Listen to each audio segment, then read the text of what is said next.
Well, thank you very much. It's a great honor to be with the Crown Prince of Bahrain. He is a friend of mine, and the country is a friend of ours. We're always going to be with them, and I know they're always going to be with us. We have a tremendous relationship militarily, but we have also a tremendous economic relationship, trade, and we're going to be discussing all of those things. We'll certainly be discussing what took place over the last 2 days in Saudi Arabia. Absolutely. And we'll be discussing the Middle East. But our relationship has never been stronger than it is right now, and I think that is largely based on the relationship that we have. So I look forward to having our discussion. Thank you, Mr. President. It's a great pleasure to be here. Like to say something? Well, I would like to say thank you, President, for receiving me and my delegation here today. I'm here to convey the greetings of His Majesty and the people of Bahrain to strengthen the relationship, which is based on shared values where they overlap, ideals. We primarily, as the President said, are going to focus on discussions related to security enhancement and trade enhancement. We signed today an agreement to purchase our first Patriot missile battery systems, and it couldn't have come at a better time. Good timing. Absolutely. And we seek to strengthen America's ability to trade with the world, and we have some concrete ideas on how we can do that. Well, thank you very much. Thank you, I look forward Mr. to the day and spending time with you. And thank you all very much. I'll be doing a news conference outside in a little while, just prior to the trip. We're going to New Mexico and to other places for 2.5 days, and many of you will be with us, and I look forward to that. But in particular, I look forward to our meeting. Thank you. Thank you very much. Mr. President, thank you, Mr.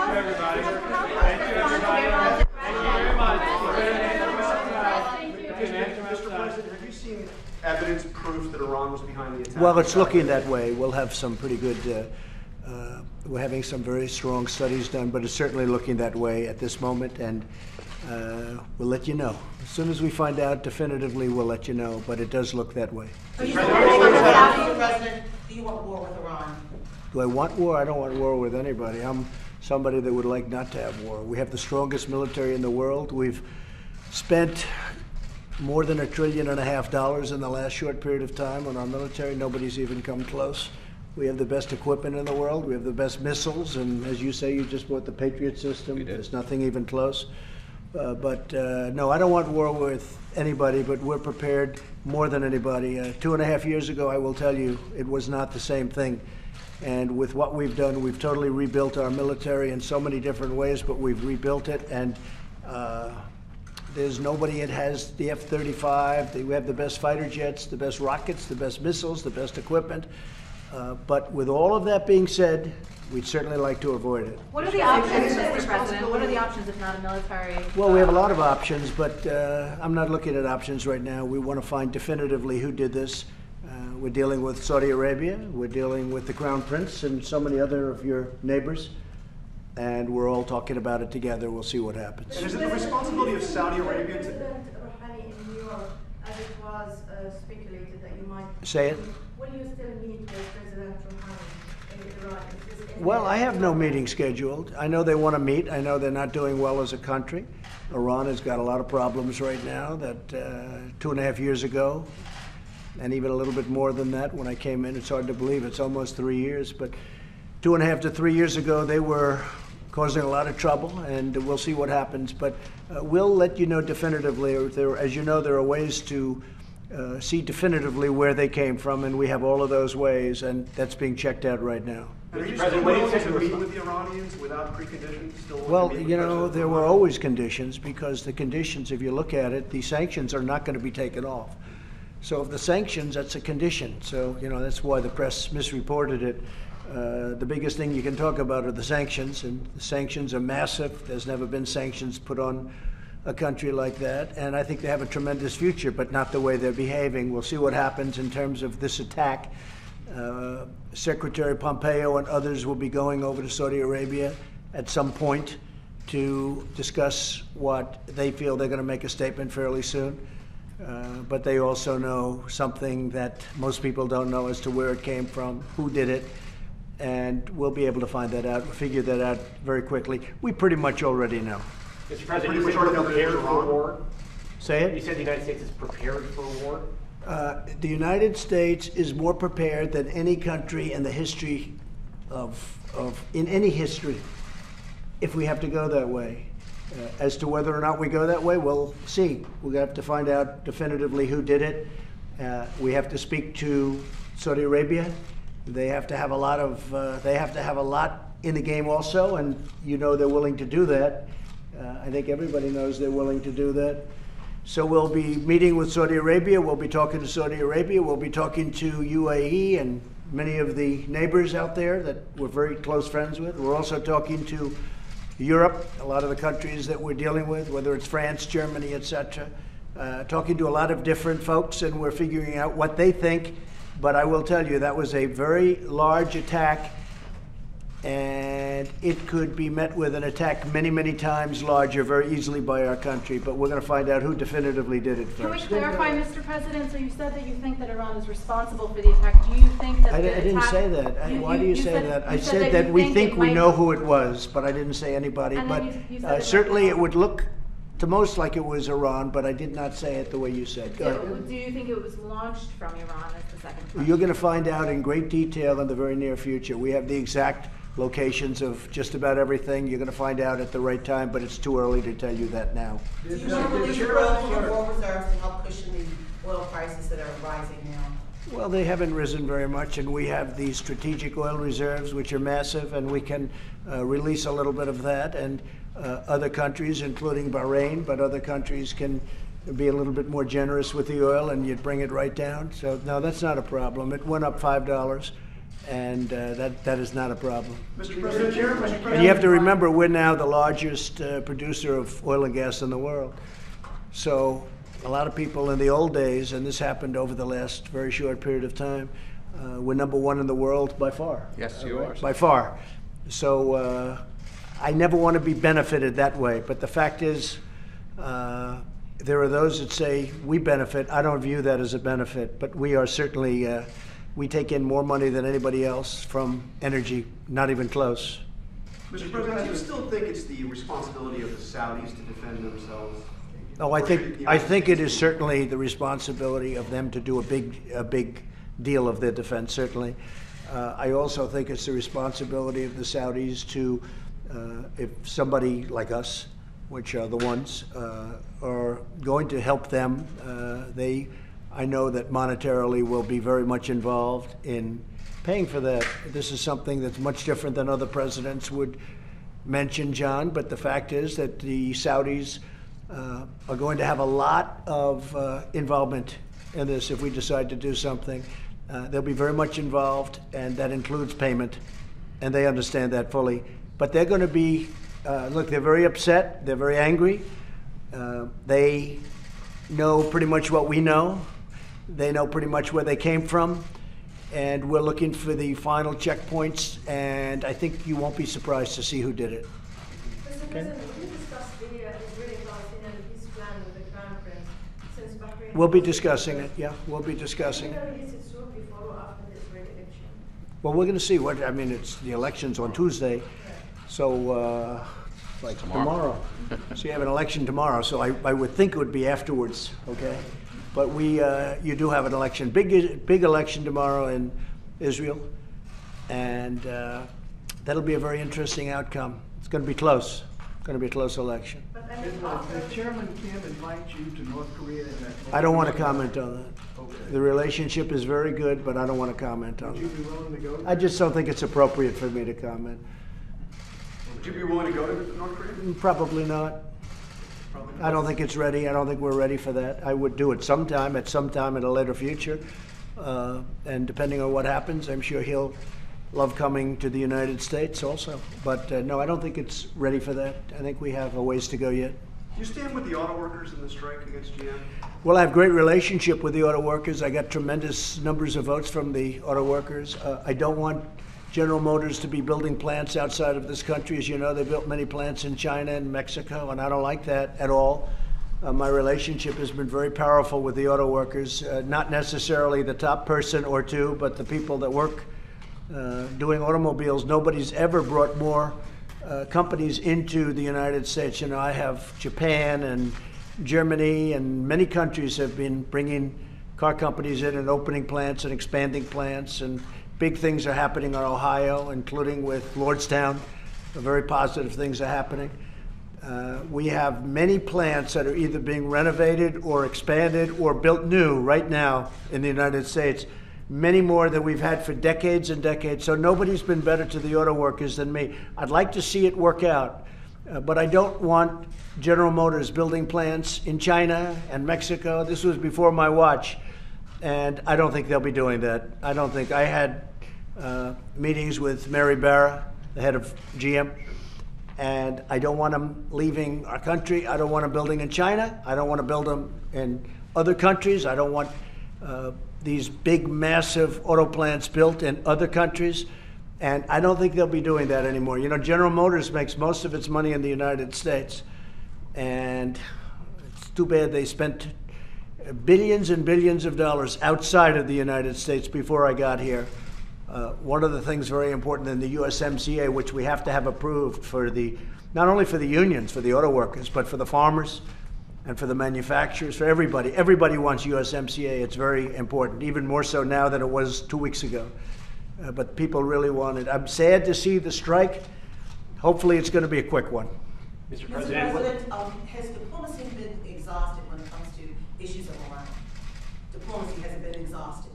No, it's never exhausted. In fact, the Crown Prince can tell you, especially in your part of the world, it's never exhausted until the final 12 seconds. Is that right? That is correct. You never know what's going to happen. No, it's not exhausted. Nothing's exhausted. We'll see what happens. I think they would like to make a deal. I know they'd like to make a deal. They'd like to do it, but they'd like to do it on certain terms and conditions, and we won't do that. But at some point, it will work out, in my opinion. The problem was the deal that was signed by the previous administration was a disaster, which, by the way, would be expiring in a very short period of time also. So you really don't have a deal. You know, that deal was a very short-term deal. So they made a deal, but it was for a very short period of time. So that deal would be expiring very soon. Mr. President, Yes. are you encouraging Israel and the Saudis to work together on this issue, particularly since they have a Always. shared common I encourage goal? everybody. I want everybody to work together. The Middle East is an interesting place. They historically have not been working together too well. But no, Israel is starting to work together with a lot of countries that you wouldn't have thought possible 2 years ago. Yes? Have you promised the Saudis that the U.S. will protect them in this case? No, I haven't. No, I haven't. I haven't promised the Saudis that. We have to sit down with the Saudis and work something out. And the Saudis want very much for us to protect them, but I say, well, we have to work. That was an attack on Saudi Arabia, and that wasn't an attack on us.